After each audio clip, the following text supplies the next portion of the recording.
Hoy, mis hermanos, vamos a hablar de la mala costumbre de querer controlar a Dios. ¿Qué es querer controlar a Dios? Querer que Dios me hable de la manera que a mí me gusta, de la manera que yo entiendo, de la manera que finalmente yo puedo controlar. Es decir, que Dios esté en su ser y en su obrar, esté en el tamaño de mis razonamientos. Claro, cuando lo digo de esta manera parece como absurdo y alguien podría pensar, ¿a quién se le ocurre eso? O sea, ¿a quién se le ocurre pretender controlar a Dios de esa manera? Pues lamentablemente se nos ha ocurrido a muchos de nosotros.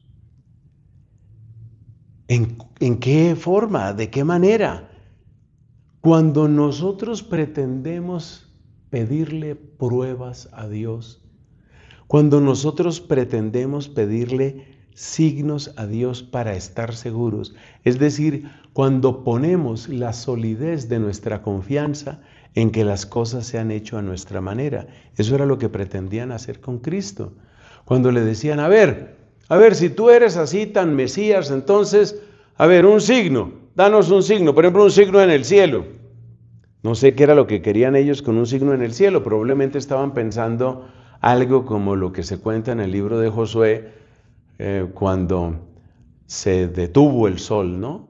Entonces, un signo, haz algo espectacular, o como lo que sucedió en tiempos de Isaías, donde, según el relato, el tiempo retrocedió, porque Isaías le quería mostrar al rey de aquel tiempo que Dios es tan señor de la historia que puede incluso hacer retroceder el tiempo.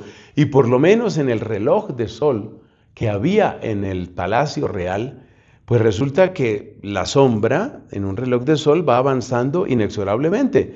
Pero ese día, por la palabra del profeta, la sombra retrocedió. O sea, esas son como señales en el cielo. Entonces, seguramente estos fariseos estaban pensando en que Cristo hiciera una señal de esas. Es decir, retrocede el tiempo. Ya que sabes tanto, entonces, retrocede el tiempo. O paraliza el sol en el cielo, que veamos algo así.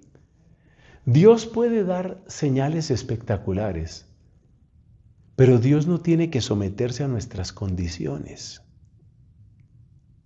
Y hay dos razones principales por las que Dios no se somete a nuestras condiciones. La primera razón es porque las supuestas pruebas que nosotros le pedimos a Dios, pruebas de que Él sí es Dios, de que sí está con nosotros, de que sí nos ayuda, de que sí nos ama, esas supuestas pruebas son siempre menores que el plan que Él tiene para con nosotros. Él tiene un plan de amor, Él tiene un plan bello, Él tiene un plan perfecto para con nosotros. Y ese plan precioso que Él tiene con nosotros es infinitamente más grande, o como lo hemos dicho muchas veces en otras predicaciones, Él tiene mejores ideas que mis ideas. Lo que sucede es que uno muchas veces tarda tiempo en descubrir ese plan de Dios. Y voy a dar un ejemplo. Supongamos una persona que anhela un determinado trabajo. Por todo, por el lugar, por el crecimiento profesional, por el sueldo que va a recibir, por las deudas que va a pagar, por las conexiones que eso le va a traer en su futuro profesional. Entonces esta persona cree que ese es el trabajo de sus sueños, cree que es ahí donde tiene que llegar, y entonces hace mucha oración y prácticamente le pone a Dios la condición: mira, si tú quieres que yo siga creyendo en ti, ese es el trabajo que me tienes que dar. Es decir, yo espero que tú me des ese trabajo. O sea, Dios, te conviene darme ese trabajo para que yo siga creyendo en ti. Te conviene, le decimos a Dios. Y la prueba de que tenemos esa clase de lenguaje es que resulta que a este personaje no le salió ese trabajo. No salió. Entonces esta persona empieza a decir: pero ¿dónde está Dios? ¿Pero por qué Dios? ¿Pero cómo así? Dios no me escucha, Dios no está, Dios no obra. ¿Cuál es ese Dios compasivo? Dios no me entiende. Todas esas tonterías que decimos, que muchas veces rayan en la blasfemia. Y esta persona suelta todo ese discurso. Vamos a suponer que esta persona no perdió la fe, a pesar de ese desengaño, a pesar de esa decepción, porque su oración, pues él siente que no fue escuchada, sigue creyendo en Dios. Y luego le sucede otra cosa. Quería ese determinado trabajo y resulta que le sale otra oportunidad, una oportunidad mejor. O quería muchísimo ese trabajo porque se supone que esa era una gran empresa. Año y medio después, la empresa está quebrada, están liquidando y él nada más piensa, si yo hubiera estado ahí, lo mínimo que me pasaba es que quedaba sin empleo y quedaba una mancha terrible en mi hoja de vida, en mi currículum vitae.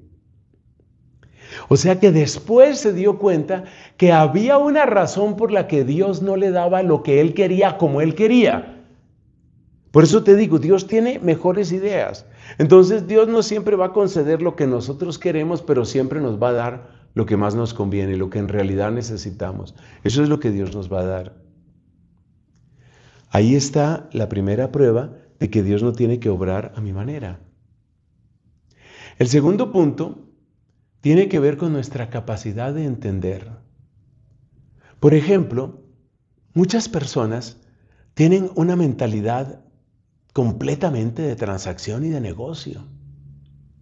Y abrirse a un Dios que es generoso. Por ejemplo, la gente del tiempo de Cristo no entendía esto.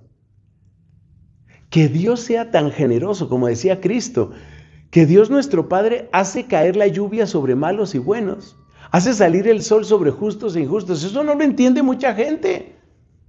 Y no me preguntes si yo ya lo entiendo completamente, porque de una vez te respondo que no. La generosidad de Dios nos abruma. La misericordia de Dios desafía todo pensamiento. Entonces, si tú pretendes que Dios quepa en tus categorías, que Dios quepa en los estrechos límites de tu cráneo, ese no es Dios. Resumen, como lo han dicho tantos, hay que dejar a Dios ser Dios. Deja que Dios sea Dios. Deja que Dios haga su obra. Deja que Dios se glorifique a su manera, no a la tuya. Y entonces encontrarás que Él siempre, siempre estaba haciendo lo mejor, aunque nosotros no lo entendíamos.